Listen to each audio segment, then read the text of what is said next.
Good morning all of you. I am Kishan and you all are watching Kishan Kumar UPSC. तो चलिए फटाफट से आज के इस वीडियो में जो है हम लोग एक बहुत ही ज़्यादा इंटरेस्टिंग जो चैप्टर है जिसका नाम है ट्रायंगल।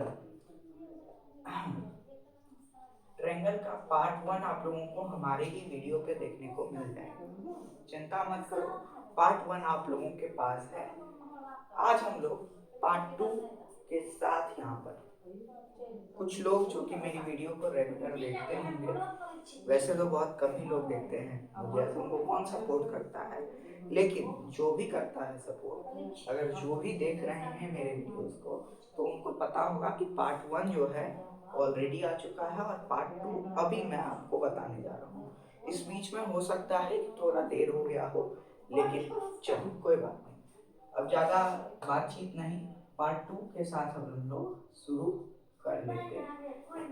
इस चैप्टर में बेसिकली जो सोल है इस चैप्टर का, वो आज हम लोग डिस्कस करेंगे। अगर आप लोग पार्ट 1 नहीं भी देखे हैं तो वैसे तो मैं प्रेफर करूंगा कि आप लोग जाएं और पार्ट 1 को ढंग से पहले देखें, लेकिन अगर नहीं देखे हो तो पार्ट 2 जो है आपको मैं ऐसे पढ़ाने वाला हूँ कि पार्ट 1 का भी आपको चीजें समझ में आने लगेगा। ठीक है, पार्ट 1 में मैंने बेसिक चीजों पे फोकस किया था, जैसे कि टाइप्स ऑफ ट्रायंगल वगैरह पे। ठीक है, आपको शॉर्ट्स भी मिल जाएगा उसका। लेकिन आज जो है हम लोग पाइथागोरस थ्योरम,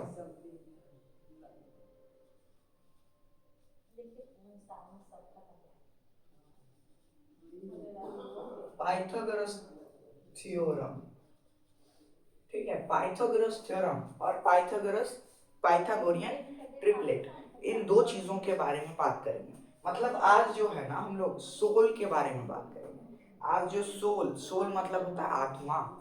ठीक है, तो इस चैप्टर का जो आत्मा है, जो सोल है, आज हम लोग इस पे बात करेंगे। ठीक है, और ये बहुत बच्चों को जो है, मैंने यहाँ पे सोल वर्ड इसीलिए यूज किया है क्योंकि बहुत बच्चों को ये सोल की तरह लगता भी है। बहुत बच्चों को लगता है कि भाई पाइथागोरस थ्योरम बहुत डिफिकल्ट होगा, आत्मा की तरह उन्हें डराता है, लेकिन कोई बात नहीं, ये चैप्टर बहुत इजी है। आइए हमारे साथ समझिए। ठीक है,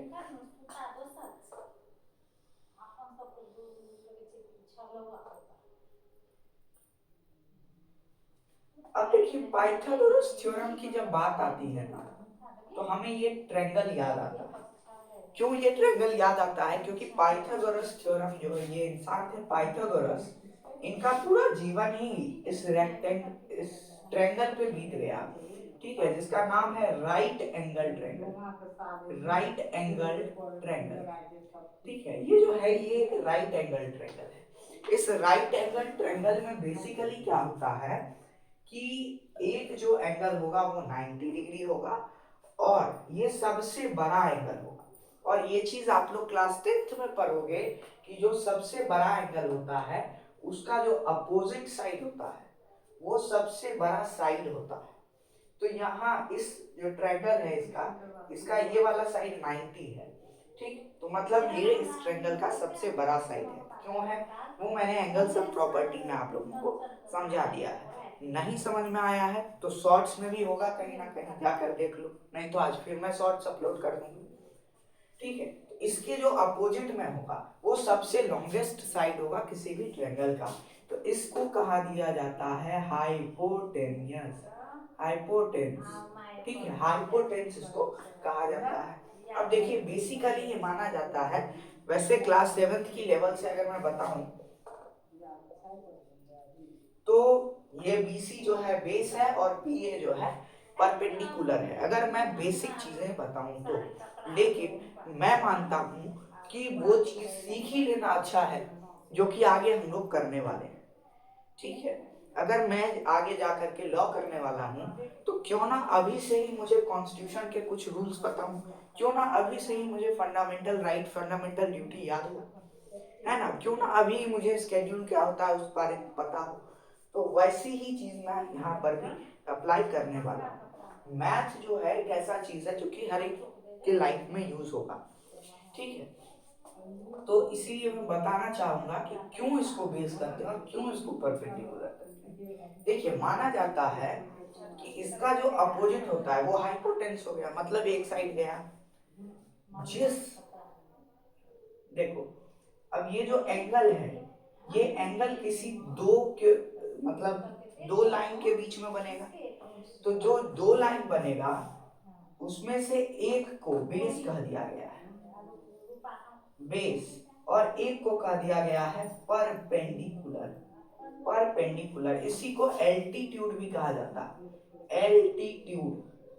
ठीक है, तो कोई अगर एल्टीट्यूड कहे तो ये मत कहना कि नहीं पढ़ा, बेइज्जती मत करवाना।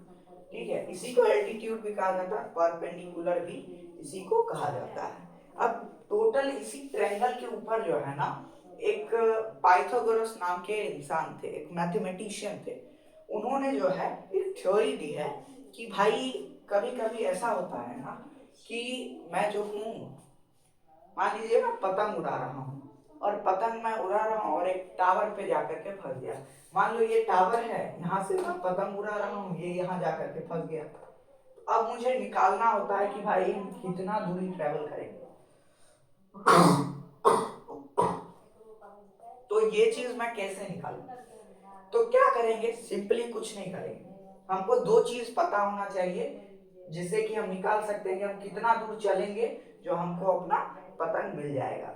तो कुछ नहीं करना होगा, एक ये टावर का लेंथ कितना है वो पता होना चाहिए, और दूसरा चीज मेरा जो मांझा है ये कितना दूर तक फैला है, ये कितना लंबा है। ठीक है, तो मान लीजिए मांझा 10 सेंटीमीटर का है और ये टावर जो है 20 सेंटीमीटर का है।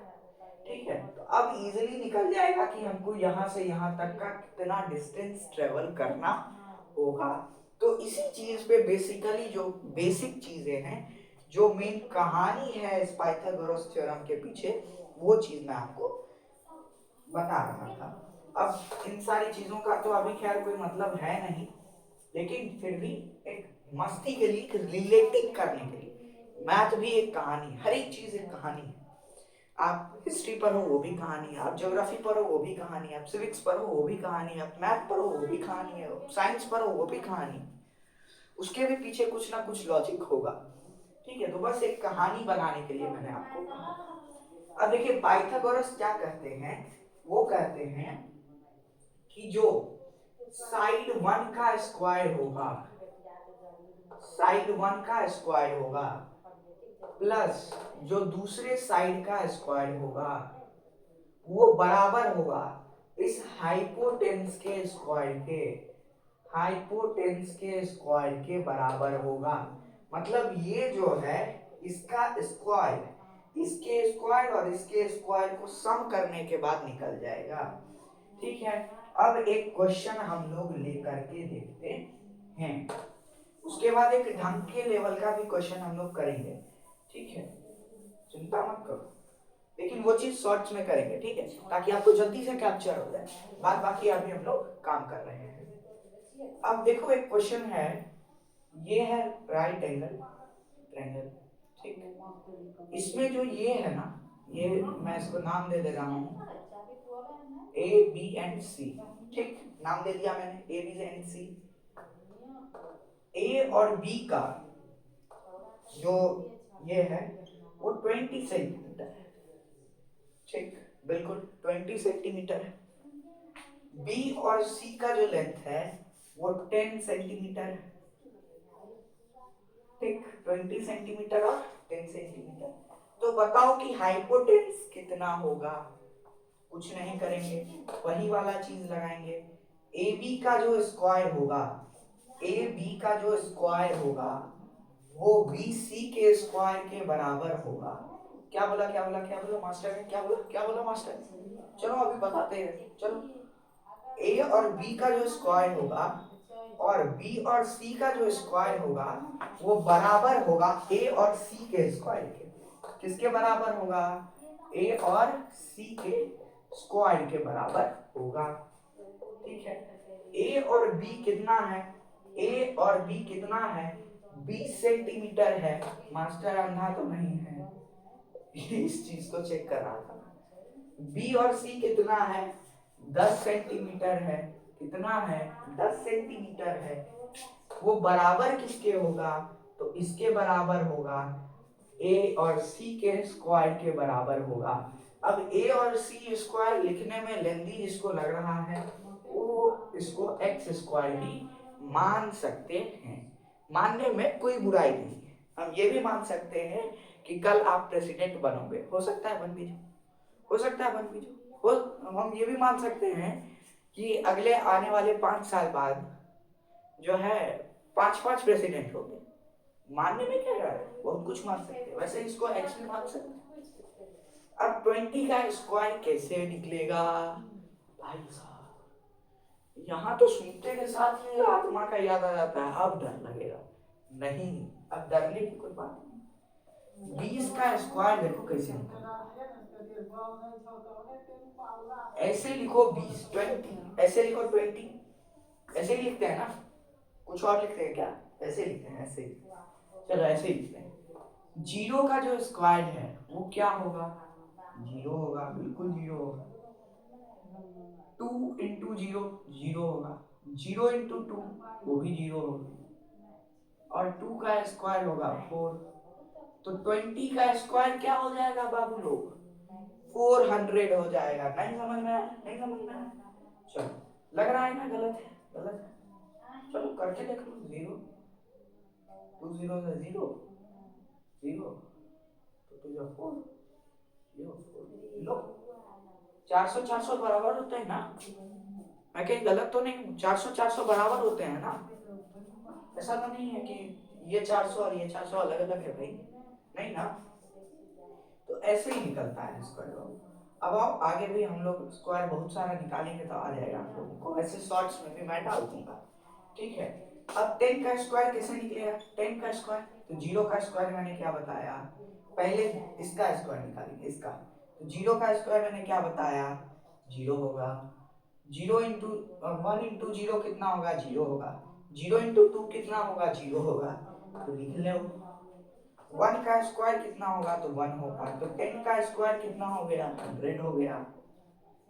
इक्वल किसके होगा, ये x के स्क्वायर के बराबर होगा, होगा कि नहीं होगा, बताओ बताओ बताओ। मास्टर का दिमाग दिमाग से तो आ जाता हूँ कभी कभी। चलिए, अब 400 प्लस 100 कितना होगा, 500 होगा। ये किसके बराबर होगा, तो x के स्क्वायर के बराबर होगा। x अब जो है हम लोग यहाँ से इसको कर देंगे अंडर रूट में और x को निकाल देंगे बाहर, इज इक्वल टू x हो जाएगा, मतलब 500 अंडर रूट जो है यहाँ पे x के बराबर है ना, बराबर है ना। अब आइए x कितना है निकाल देते हैं। अब ये निकालने का भी आत्मा का याद आ जाता है कि भाई अब फिर आत्मा डरेगी, इसको भी निकल जाएगा, ये भी निकल जाएगा। पहला तो प्राइम फैक्टराइजेशन मेथड जो कि बहुत सिंपल है, इजी है। दूसरा लॉन्ग डिवीजन मेथड, ठीक है। तो अभी मैं प्राइम फैक्टराइजेशन मेथड से सिखा दे रहा हूँ, और लॉन्ग डिवीजन मेथड जो है आप लोग जो है मेरे ही यूट्यूब चैनल, नाम तो पता ही होगा, किशन किशन कुमार यूपीएससी पे जाओ और शॉर्ट्स वीडियो पे सर्च कर लो लॉन्ग डिवीजन मेथड, तो वो भी निकल आएगा, ठीक है।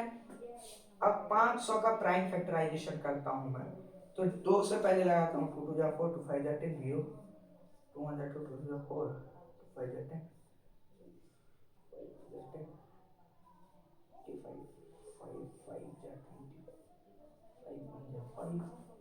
अब देखो ये किसके बराबर आया, तो 2 इंटू 2 इंटू 5 इंटू 5 इंटू 5 के बराबर आया।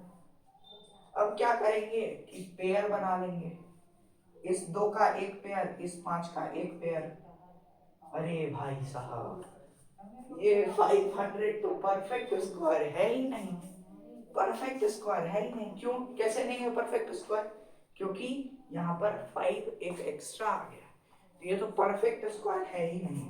तो चलो मैं आपको जो हूँ आपको बता देता हूँ, 2 इंटू 5 5 टू 10 10 पॉइंट समथिंग इसका आंसर है, ठीक है। 10 पॉइंट समथिंग इसका आंसर हो गया, मतलब यहाँ से यहाँ की दूरी क्या हो जाएगी, 10 पॉइंट समथिंग हो जाएगी, 10 पॉइंट समथिंग हो जाएगी। ठीक है, यहाँ तक सबको समझ में आया। अब बात कर लेते हैं पाइथागोरियन ट्रिपलेट। ठीक, अब बात कर लेते हैं पाइथागोरियन ट्रिपलेट की। अब एक चीज और होता है पाइथागोरस थ्योरम को प्रूव करने का। तो उसमें क्या होता है कि ऐसे होता है, यहाँ पे 90 डिग्री होता है, इस पे कंस्ट्रक्शन होता है, ए सिमिलैरिटी रूल होता है। अब जो 7th वाले देख रहे होंगे उनका माथा पकड़ा गया, क्योंकि ये 7th का टॉपिक ही नहीं, ये क्लास 10th का टॉपिक है। ठीक है, तो उसके लिए मैं अलग से वीडियो बना दूंगा प्रूव के लिए। ठीक है, बाद बाकी जो क्लास 7th वाले बच्चों हों उनके लिए मैं बता दूं कि ये जो ट्रायंगल चैप्टर है आप लोगों के लिए ये लास्ट वीडियो लेक्चर है। और जो क्लास 10th के बच्चे हैं उनके लिए मैं बता दूं कि ये जो है आप लोगों के लिए सेकंड लास्ट वीडियो लेक्चर होगा। इसके बाद भी एक और वीडियो लेक्चर आएगा। और हाँ, इसका एक प्लेलिस्ट मैंने अभी नहीं बनाया है, लेकिन मैं सोच रहा हूँ कि इसका प्लेलिस्ट बना लिया जाए ताकि आप लोगों को ढंग से मिल जाए। ठीक है, अब पाइथागोरियन ट्रिपलेट। ट्रिपलेट का मतलब होता है, पाइथागोरस ट्रिपलेट का मतलब होता है कि एक ऐसा ग्रुप ऑफ नंबर, कान खोल के सुन लो ऐसे, हाँ, एक ऐसा ग्रुप ऑफ नंबर जो कि पाइथागोरस थ्योरम को मानता हो, जो कि पाइथागोरस थ्योरम के बराबर में चलता हो, उसको क्या कहा जाता है? पाइथागोरियन ट्रिपलेट कहा जाता है। अब मान लीजिए एक नंबर लिखा हुआ है 6, 12, 18, ये नंबर लिखा हुआ है। अब बता, अब पूछ रहा है कि क्या ये पाइथागोरियन ट्रिपलेट है या नहीं है। तो हम लोग क्या देखेंगे, पहले तो इसको इस नंबर के हिसाब से देखेंगे ही नहीं, पहले इसको सोचेंगे, दिमाग में सोचेंगे। इतना माइंड का पावर होना चाहिए, इतना दिमाग में सोचेंगे कि एक ट्रायंगल होगा जिसका एक साइड 6 सेंटीमीटर होगा, दूसरा साइड 12 सेंटीमीटर होगा, तीसरा साइड 18 सेंटीमीटर होगा। अब बताओ कि ये ट्रायंगल होगा कि नहीं होगा।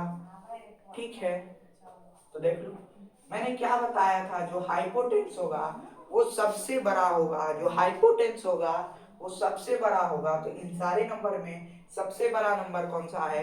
18 है। इसका मतलब 18 क्या है? हाइपोटेन्स का साइड है।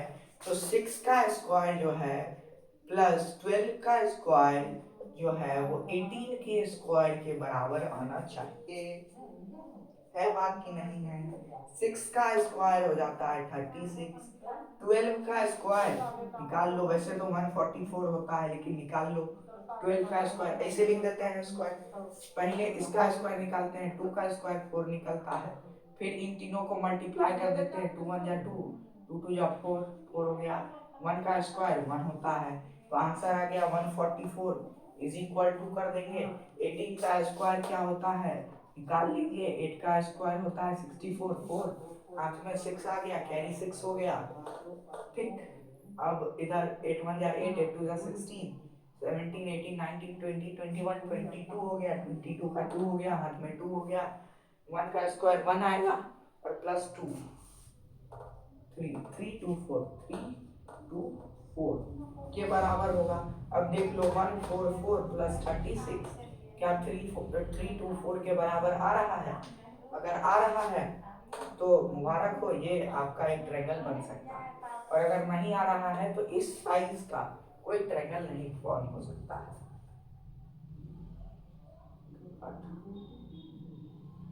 180 ही आ रहा है माइंड में, और ये 324 है, तो ये नॉट इक्वल है, ये नॉट इक्वल है। इसका मतलब 6 12 और 18 के साइज का कोई ट्रायंगल फॉर्म नहीं हो सकता है। मतलब क्या है कि ये पाइथागोरियन ट्रिपलेट नहीं है। अब इसके पीछे का बेसिक है ये चीज कि कोई भी ऐसा ट्रायंगल जिसका एक साइड 6 हो, दूसरा साइड 12 हो और तीसरा साइड 18 हो, ये जा करके मिल ही नहीं सकता है, ये ऐसे ही रह जाएगा 18, ये ट्रायंगल बन ही नहीं सकता है कभी। ठीक है, ये ऐसे रह जाएगा, ये ट्रायंगल कभी नहीं फॉर्म कर सकता है। ये तीनों नंबर का सेट जो है वो ट्रायंगल फॉर्म नहीं कर सकता है। पाइथागोरियन ट्रिपलेट का यही मतलब होता है। ठीक है, धन्यवाद। अब हम लोग जो है कल की वीडियो लेक्चर में बात करेंगे how to prove Pythagoras theorem. तो be continue, stay tune. Thank you.